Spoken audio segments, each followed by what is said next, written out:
धन्य है वो बेटा। लेकिन आजकल के जो बेटे हैं उनका हाल देखो, और जो रोहित थे उनका हाल देखो। आजकल के बेटे तो ये कहते हैं बताओ तुमने हमारे लिए किया क्या है। अगर माता पिता सारी जिंदगी उनके लिए कर करके मर जाएं, लेकिन वो बिन संस्कार के बेटे ऐसे हैं कि इतने नीच हैं आज के जमाने में कि उन्हें यह नहीं पता कि हम कहाँ क्या कर रहे हैं। ये भाई संस्कारों की बात है। जहां संस्कार गलत हो गए वहां गलतियां तो होनी ही हैं। तो मैं आप सभी से निवेदन कर दूं कि बेटों को धन दो दौलत दो, बेटियों को धन दो दौलत दो, कपड़ा अच्छे पहनाओ, हर चीज दो, लेकिन उन्हें संस्कार देना बहुत जरूरी है। जब तक उनके अंदर संस्कार नहीं होंगे, आपको इस चौराहे पे ला करके खड़ा करेंगे जहां से आपकी नजर नीचे से ऊपर नहीं हो सकती है। क्योंकि मैंने बहुत देखा है। आप ये ना कहें कि इतनी छोटी उम्र में ये सब कह रही हैं। आप लोगों से ही सुना है, आप लोगों के बीच में ही रह करके देखा है कि आजकल बेटा और बेटियों का ये हाल है कि कहने में नहीं आता है। माताओं को विशेष तरह ध्यान देना चाहिए कि हमारी बेटी क्या कर रही है, क्या नहीं कर रही है। आजकल माताएं बेटियों को फोन तो दे देती हैं, लेकिन फोन देने के बाद बेटी हमारी क्या कर रही है उन्हें नहीं पता है। बेटी ने फोन लिया, फोन लेकर के कोने में बैठ गई, लेकिन माताजी को यह नहीं पता कि बेटी हमारी फोन चला रही है या क्या कर रही है इसमें। बड़ी बूढ़ी माताएं में ना, उन्हें यह नहीं पता है कि इस फोन में हो क्या रहा है। बेटी हमारी किसी से बात कर रही है या क्या कर रही है, क्या नहीं कर रही है, किसी को नहीं पता है। बेटा हमारा दूसरे कोने में बैठ करके क्या कर रहा है, क्या नहीं कर रहा है, क्या गुल खिला रहा है। क्योंकि बेटियों और बेटों को संस्कार देना बहुत जरूरी है। आप उन्हें धन दो दौलत दो, हर चीज दो, अच्छी बात है, लेकिन साथ साथ अगर संस्कार नहीं दिए तो वो गलत कार्य करेंगे, और जिससे आपका समाज में नाम नीचे मिट्टी में मिल जाएगा आकर के। और भैया मैंने ये भी सुना है कि औलाद ही नीचे झुका देती है, औलाद ही ऊपर उठा देती है। कहते हैं कि नाम निखारे बेटी या नाम निखारे, आप सभी जानते हैं अच्छी तरीका से। अगर एक बेटी किसी तरीका से गलत हो गई ना, तो आपका नाम रोशन करने की वजह मिट्टी में मिला करके जाएगी। विशेष करके ध्यान दें, विशेष करके बेटियों के लिए मैं कह दूं, बहनाओं हाथ जोड़ करके निवेदन है, खूब अच्छा खाओ, खूब अच्छा पहनो, हर काम करो, लेकिन संस्कारों के साथ। अगर आप में संस्कार होंगे तो 4 लोग बैठ करके कहेंगे कि हाँ उसकी बेटी ऐसी है। अगर संस्कार नहीं हुए तो वही 4 लोग कहने में देर नहीं करेंगे कि उनकी बेटी ऐसी है। हाँ मानते हैं तुम्हारे मुंह पे नहीं कह पाए, अगर तुम थोड़े वैसे हुए तो तुम्हारे मुंह पे नहीं कह पाएंगे, लेकिन आगे पीछे जरूर बोलेंगे कि उनकी बेटी ऐसी है। इसी तरीका से मैं बेटों की तरफ कहूं कि हे भैया, हे पिताजी हो, हे दादाजी हो, जितने भी बड़े बूढ़े हैं, आप लोग उन्हें हर चीज दें, शिक्षित करें, और भी जितनी भी व्यवस्था होती है आप सभी करें, मना नहीं है। क्योंकि अगर आगे बढ़ाना है तो मेहनत तो करनी होगी। और मुझे ये भी पता है कि एक माता पिता ही ऐसे होते हैं जो बच्चों की उन्नति देख सकते हैं, वरना और कोई देखने वाला नहीं है। अगर पड़ोसी भी पड़ोसी की उन्नति नहीं देख सकता है, आजकल भाई भाई को नहीं देख सकता है। पड़ोसी की तो बात दूर रही, आजकल भाई भाई को नहीं देख रहा है। एक भाई के द्वारा दूसरे भाई का कत्ल हो जाता है। तो विशेष करके मेरा सभी से विनम्र निवेदन है कि आप अपने बेटों को पढ़ाओ लिखाओ, हर काम करो, लेकिन साथ साथ उन्हें संस्कार देना बहुत जरूरी है। उन्हें ऐसे संस्कार दो कि बेटा हम मेहनत करके आपके लिए कर रहे हैं। तो हम आपसे बस यही कहेंगे कि आप आगे जाकर के हमारा नाम थोड़ा ऊंचा करें, न कि हमें आकर के नीचे मिट्टी में मिला दें। एक बताऊं कि एक माता पिता थे, एक छोटा सा दृष्टांत है, बड़े ध्यान के साथ सुनना और सुनोगे तो कुछ ना कुछ मिलेगा ही। माता पिता थे दोनों टीचर, अध्यापक। जब दोनों सरकारी टीचर, तो दोनों ने अपने दो बेटों को पढ़ाया लिखाया बड़ा किया। एक को कनाडा में सेटल कर दिया और दूसरा दिल्ली में सेटल हो गया। दोनों सेटल हैं, पढ़ लिख करके बड़े हो गए, दोनों की जॉब लग गई। जॉब लगने के बाद में उन्होंने वहीं पर शादी कर ली। शादी करने के बाद में इधर ये माता पिता धीरे धीरे बूढ़े हुए, और जब बूढ़े हुए तो दोनों ने कहा कि अब तो हम बूढ़े हो गए, चलो रिटायरमेंट ले लेते हैं और घर पे अपने बच्चों को बुला करके आराम से सभी लोग सम्मिलित होकर के रहेंगे, खुशी से आनंद से। जब ऐसा सोचा तो माता पिता ने दोनों ने आज सलाह मशवरा करके बड़े के लिए फोन लगाया, और जब बड़े बेटे के लिए फोन लगाया है तो उसी समय आज बड़े बेटे से कहा कि बेटा अब हम रिटायर हो गए हैं और हम चाहते हैं कि अब हम सभी मिलजुल करके अपने घर में रहें। अगर तुम और बहू के साथ में अपने बच्चों के साथ में कैसे भी करके घर आ जाओ तो बहुत अच्छा रहेगा। तो उसी समय पता है बड़े बेटे के क्या बयान थे, क्या बोला है? उसने कहा कि पिताजी हम आ तो जाते, लेकिन हमारे बच्चे यहाँ पढ़ेंगे भी, और कहाँ गांव का माहौल और कहाँ बाजार का माहौल। सारी जिंदगी लगा दी उन्हें पढ़ाने लिखाने में, लेकिन जब उन पे बुढ़ापा आया तो कोई साथ नहीं है। अब माता पिता सोचने लगे कि बड़ा बेटा तो गया हाथ से, अब ऐसा करो कि छोटे को फोन लगाओ। तो उसी समय आज छोटे को फोन लगाया गया। जब छोटे को फोन लगाया तो कहा कि बेटा हम चाहते हैं कि आप अपनी बहू और बच्चों के साथ में गांव में आ जाओ, जिससे हम सब मिलजुल करके आपस में आराम से रहेंगे। हमारे पास पैसे की तो कोई कमी नहीं है, जो सुख सुविधा बाजार में है वो आकर के गांव में कर लेंगे। छोटा बेटा बोला कि आपने बड़े भाई से बात की? बोले हाँ। बोले उन्होंने क्या कहा? बोले उन्होंने कहा कि हमारे बच्चे पढ़ने लगे। बोले यही जवाब हमारा है, जब उनके बच्चे पढ़ेंगे तो हमारे बच्चे का अनपढ़ रहेंगे। अब माता पिता की आंखों में आंसू थे भैया, क्योंकि सारी जिंदगी सारी धन दौलत जिन बेटों के लिए उन्होंने लगा दी, आज वही बेटे बुढ़ापे में दोनों क्या कह रहे हैं कि हमारे बच्चे अनपढ़ रहेंगे, हम गांव में आकर के क्या करेंगे। धीरे धीरे समय व्यतीत हुआ, तो समय व्यतीत होने के बाद में अचानक से ऐसा हुआ कि जो उनकी धर्म पत्नी थी उन्हें पूरे शरीर में फालिस मार गई। अब जब फालिस मार गई भैया, तो उसके बाद में आपको पता है कि क्या होता है। अब तो जो बेचारे दंपति हैं वो परेशान हैं,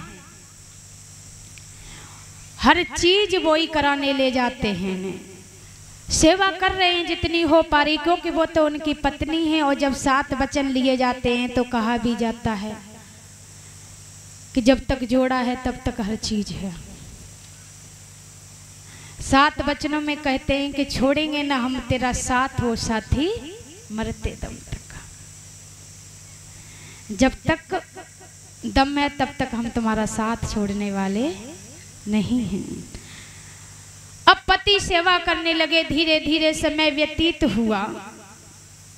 समय व्यतीत होने के बाद में एक दिन पति कहीं बाहर चले गए। अब वो पत्नी अकेली खाट पर पड़ी है, उसे प्यास लगी, और जब प्यास लगी है तो कहीं पानी दिखाई नहीं दे रहा, हाथ पैर चलने लायक नहीं है जिससे वो उठा करके पानी पी सके। देखो माता की ममता। और नीच हैं वो बेटे जो कहाँ बैठे हैं जाकर के, माता पिता इधर परेशान हैं। अब जब पानी नहीं मिला तो धीरे धीरे उनका दम घुटने लगा और दम घुटने से उनकी मृत्यु हो गई। अब जब मृत्यु हो गई तो बाहर से जब दंपति जी आए, उन्होंने देखा तो पत्नी में कुछ था ही नहीं। अब तो रोने लगे। अब रोते बिलखते हुए उनके भी प्राणवायु निकल गई। अब जब दोनों खत्म हो गए, और जब खत्म हो गए तो जो आस पड़ोस के व्यक्ति थे उन्होंने देखा सुबह के इनके घर का गेट ही नहीं खुला है। ऐसा क्या हुआ जिससे कि इनके घर का गेट अभी तक बंद है। सभी ने देखा तो गेट अंदर से बंद था। कैसे भी करके गेट तोड़ ताड़ के सब लोग अंदर गए। जब देखा तो दोनों मृतक पड़े हुए हैं। जब मृतक पड़े हैं तो उसी समय सभी पड़ोसियों ने सोचा कि भैया अब तो ये मर गए, लेकिन इनमें दाग लगाने के लिए इनके बेटों की तो आवश्यकता है। अब ये तो नहीं हो सकता कि कोई इनका दाह संस्कार कर दे। तो उसी समय आज बड़े बेटे को फोन लगाया गया। तो बड़े बेटे ने कह दिया कि ऐसा करो, छोटे भाई से फोन कर लो, अगर वो दाह संस्कार में आ जाए, वो नज़दीक है और हम तो दूर हैं, तो और अच्छी बात है। पड़ोसियों ने छोटे से कॉल की और जब फोन किया तो उसका भी इनकार के बोले दाग लगाने की तो बात है तो आप चाहे कोई भी लगा दो उनका दाग। बताओ ये औलाद है भैया, हैं? धिक्कार है ऐसी औलाद पे। ऐसी औलाद जीने के योग्य नहीं है। तो जब इस तरीका से कहा, आस पास के जितने भी पड़ोसी थे उन्होंने कहा कि भैया अब ये दोनों तो आने से रहे, अब इनका अंतिम संस्कार तो करना है ही। अब ऐसा करो इनके अंतिम संस्कार की तैयारी करो। जब अंतिम संस्कार की तैयारी की गई है, उनका अंतिम संस्कार हो गया, उसके बाद वो दोनों बेटे आए। और जब दोनों बेटे आए, गांव वालों ने उन्हें इतनी कहा नीचे से निगाह ऊपर नहीं कर चुके। और जब उन्होंने अपने घर के अंदर प्रवेश किया तो घर के अंदर उन दंपति ने एक पत्र लिख करके एक तकिए के नीचे रखा था। उस पत्र में लिखा था कि बेटो, उन्हें पता तो था कि वो बाद में जरूर आएंगे, क्योंकि गांव में भी उनकी जमीन थी और भैया जमीन है तो आना पड़ेगा, घर भी था, क्योंकि लूट लेने के लिए तो हर कोई तैयार है। हिस्सा लेने के लिए अगर बड़े भाई पे इतना भी ज्यादा पहुंच जाए ना तो छोटा भाई कहता है तुम्हारे ही माता पिता थोड़ी ना है, हमारे तो थे। और सेवा की बात आए तो कहता ना तुम ऐसा करो, तुम्हें पिताजी को ले लो, हमारे मैया को कर दो, अलग अलग रखो। तो आज उस पत्र में लिखा था कि बेटो, हमने सारी जिंदगी तुम्हें हर चीज सिखाई, लेकिन हम संस्कार देना भूल गए। अगर हम तुम्हें संस्कार देते तो शायद है हम जहां अकेले पड़े थे आप वहां सभी साथ होते। तो भैया सभी से निवेदन है कि धन दो, अच्छी बात है, हर व्यवस्था दो, हर सुविधा दो, लेकिन सुविधा के साथ में उन्हें संस्कार देना अति आवश्यक है। आप ये देखो आगे पीछे कि हमारा बेटा कहीं शराब तो नहीं पी रहा। अगर शराब नहीं पी रहा है तो कहीं ऐसी संगति तो नहीं है जिससे उसकी संगति में बदलाव हो, उसकी संगति शुद्ध रखो। सबसे बड़ा असर संगति का होता है। जैसी संगति होगी वैसे ही उसके अंदर गुण आएंगे।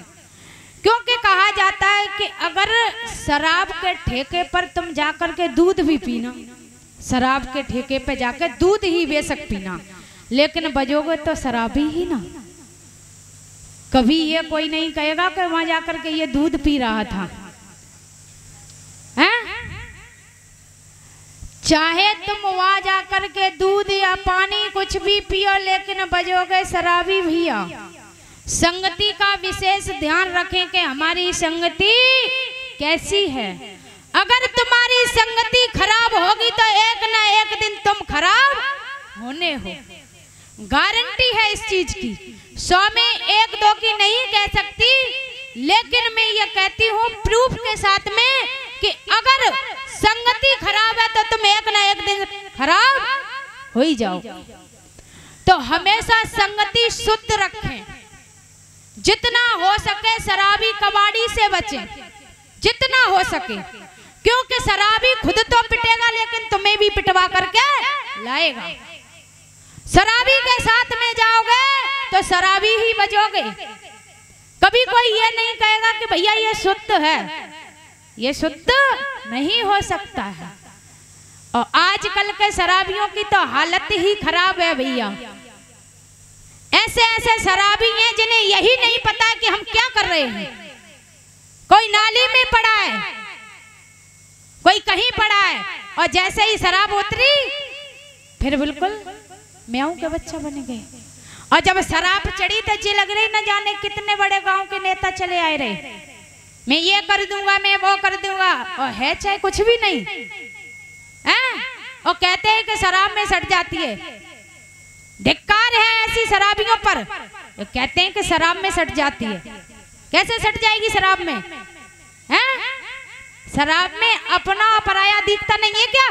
हर चीज दिखती है उन्हें, लेकिन वो ये कि शराब में चली गई। ऐसे नीचों से हमेशा बच करके रहना, क्योंकि ये नीच खुद का तो बुरा करते ही, लेकिन साथ में जो सूखा होता है उसे भी जला देते हैं। ऐसे नीचों से हमेशा बच करके रहना। धिक्कार है ऐसी औलाद पर जो कुल के दाग लगा दे। तो मेरा सभी से निवेदन है, बस भैया अपने बच्चों को हमेशा संस्कार दें। ये देखें कि कहीं संस्कार विहीन तो नहीं हो रहे हैं हमारे बच्चे। देखो, कथा तो हर कोई कहता है, आप सभी भी जानते हैं कि कथा क्या है, लेकिन कथा वो है जो हमें जीने की कला सिखाए। हम भी कथा कह रहे हैं। उस दिन मैंने सुना था, जब पहले दिन दूसरे दिन हमने आकर के थोड़ा बोला 1 घंटे के लिए आप सबकी कथा ये क्या है, तो कुछ वक्त कह रहे थे कि ये भजन गा रही हैं, कथा तो कह ही नहीं रही हैं। भैया कथा तो हर कोई कहता है, कथा हम भी कहेंगे, ऐसा तो नहीं है, लेकिन कथा के साथ में अगर जिंदगी जीने की कला हम तुम्हें नहीं सिखा पाए, अब ऐसा तो नहीं है आप ये भी कहेंगे कि ये क्या बच्ची हमको जिंदगी जीने की कला सिखाएगी। भैया उसके लिए माफी चाहते हैं कि हम आपको जिंदगी जीने की कला भी नहीं सिखा सकते, लेकिन जितना आप सभी के बीच में रह करके हमने सीखा है, बुजुर्गों से जो अनुभव किया है, अपने बुजुर्गों से जो अनुभव किया है, जो बातें सीखी हैं, वो तो हम आपको बता ही सकते हैं। अब मानना ना मानना आपके ऊपर है, क्योंकि हम तो कथा कह के चले जाएंगे और बात मानना ना मानना आपके ऊपर है। क्योंकि कि बात मानो ना मानो खुशी आपकी, बात मानो ना मानो खुशी आपकी। हम मुसाफिर हैं, एक दिन तो रम जाएंगे, बात मानो ना मानो खुशी आपकी।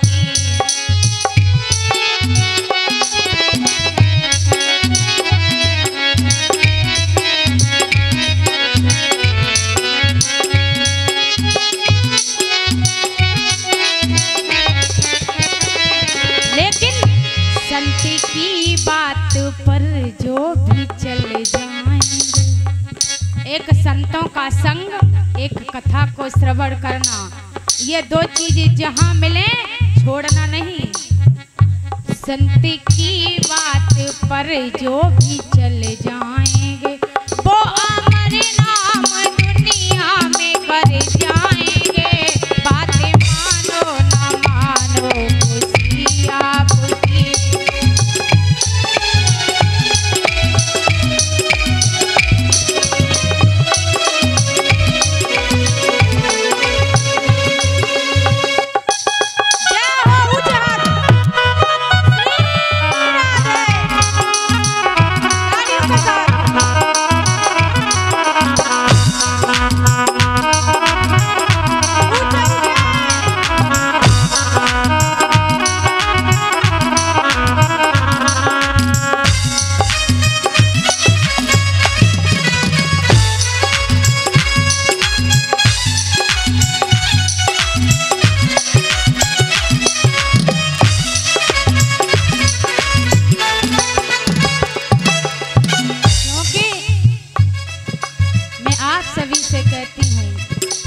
और ये ना कहें कि कोई आदेश से बस निवेदन करती हूँ।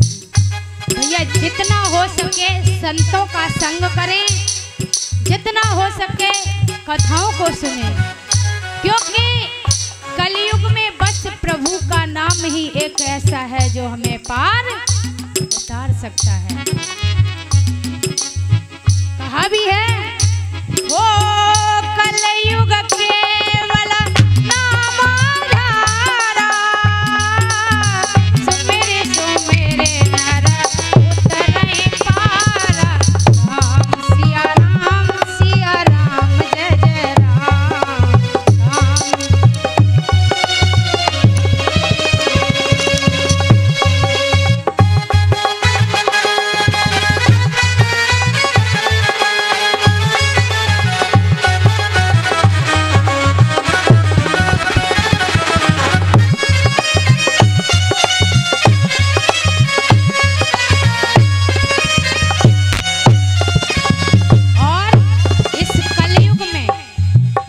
भवसागर से पार तभी हो सकते हैं जब हम संतों का संग करें, क्योंकि हो बिना संतन विवेक न होई। राम कृपा बिनु तरहि न कोई। राम सिया राम जय जय राम।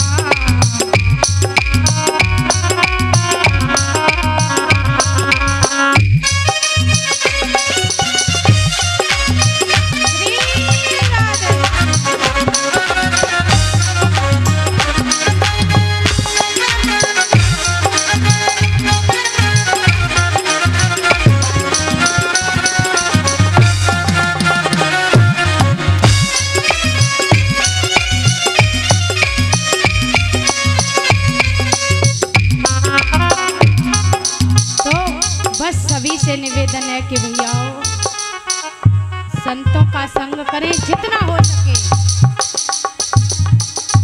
बात मानो ना मानो खुशी आपकी। बात मानो ना मानो हम मुसाफिर ही एक दिन तो रम जाएंगे।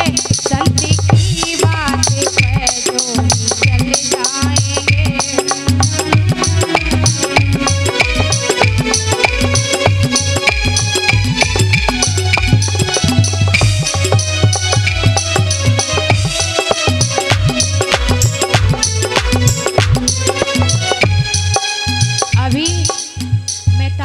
कहती हूँ तो सभी में थोड़ी थोड़ी झिझक है भैया। हम ऊंचे हाथ करके ही ताली बजवाते हैं, क्योंकि कहते हैं कि तालियां बजाने से जो हाथों की रेखाएं होती ना वो शुद्ध हो जाती हैं, रेखाएं बदल जाती हैं ताली बजाने से। और भगवान की कथा में ताली बजाना सबसे महत्वपूर्ण मागना है।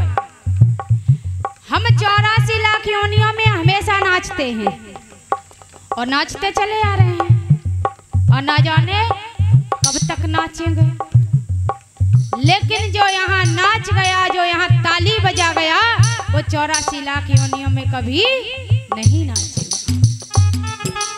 और जितना हो सके भगवान की कथा में बैठो तो ताली बजाओ और मुंह से बोलो, सबसे महत्वपूर्ण है। इससे बड़ी कोई दौलत नहीं है और ना इससे बड़ी कोई कमाई है। कर ले कमाई ऐसी जो साथ जा सके।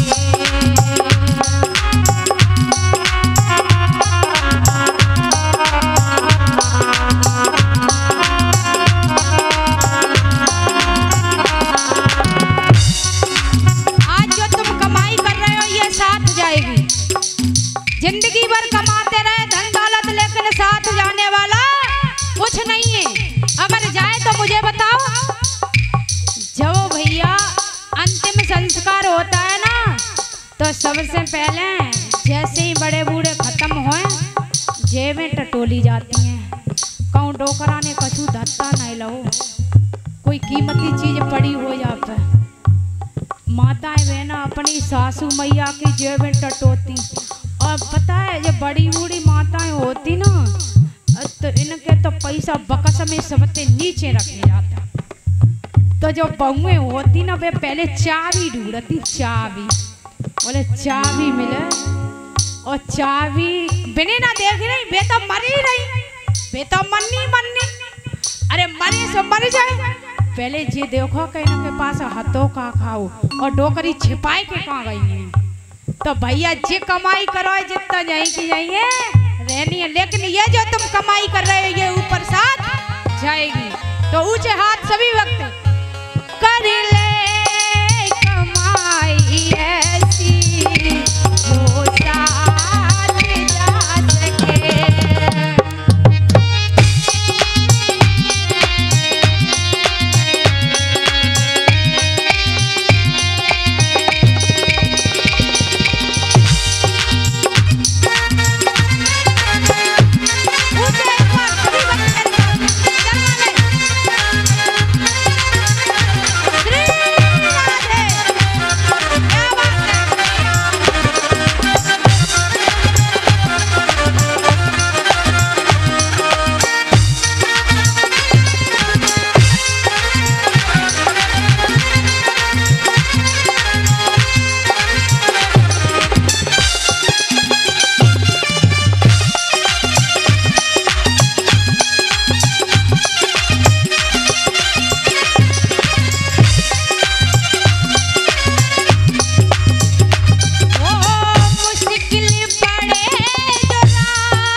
मुश्किल पड़े हो, मुश्किल पड़े जो राह में, तो काम आ सके।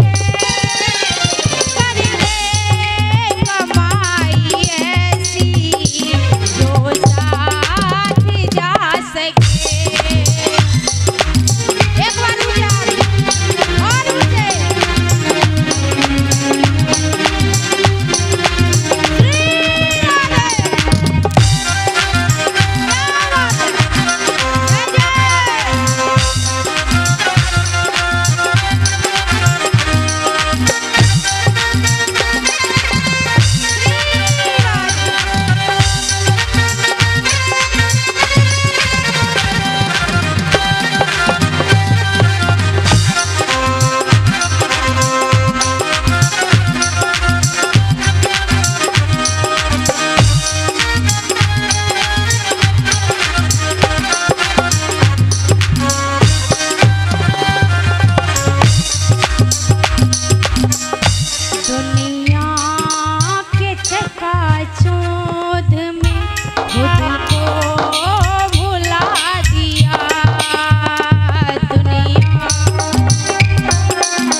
बैठो, हम जाकर के तुम्हारा भजन करेंगे।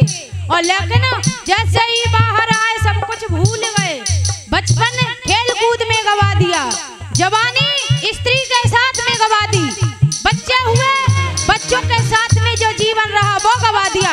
अब आ गया बुढ़ापा, अब बुढ़ापे में कहो भजन नहीं होने वाला। दुनिया के चकाचौंध में खुद को भुला दिया,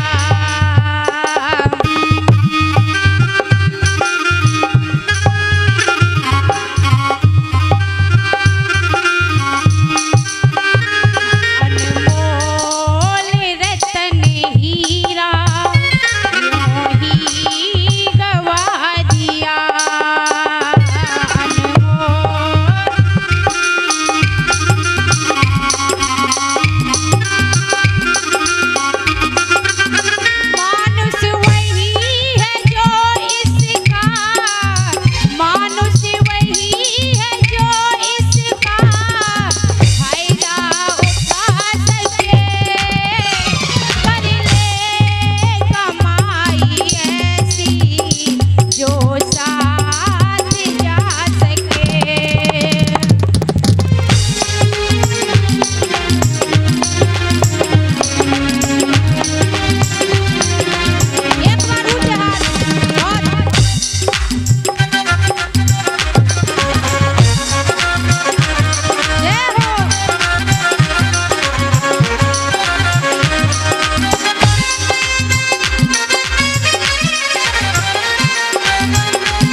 आप इतनी अच्छी ताली बजा रही हो कि मुझे लालच आ रहा है कि मैं और ताली आपसे बजवाऊं। भैया भी बहुत अच्छी तालियां बजा रहे हैं। एक बार सभी को भगवान की कसम में ऊंचे ऊंचे हाथ उठा करके तालियों के साथ बोलेंगे, कर ले कमाई ऐसी, बोलियो बोलो, कर ले कमाई ऐसी। जय हो, बहुत सुंदर, क्या जो साथ जा सके, कर ले कमाई ऐसी जो साथ जा सके। बहुत सुंदर, बहुत बहुत धन्यवाद है माताओं, आपको भी। क्या बात है, आपने तो वृंदावन बना दिया यहाँ, क्या बात है। वो मुश्किल पड़े जो राह में, मुश्किल पड़े जो राह में, तो काम आ सके, कर ले कमाई ऐसी जो साथ जा सके। बहुत सुंदर, जय हो राधे, जय श्री श्याम राधे। ताली बजाते हुए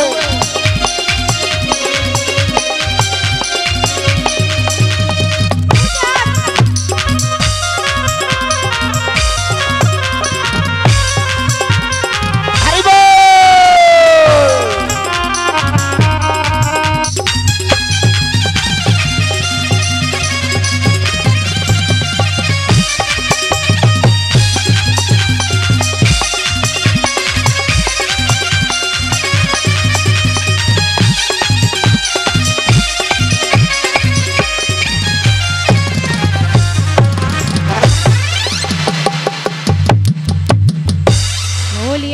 बिहारी लाल की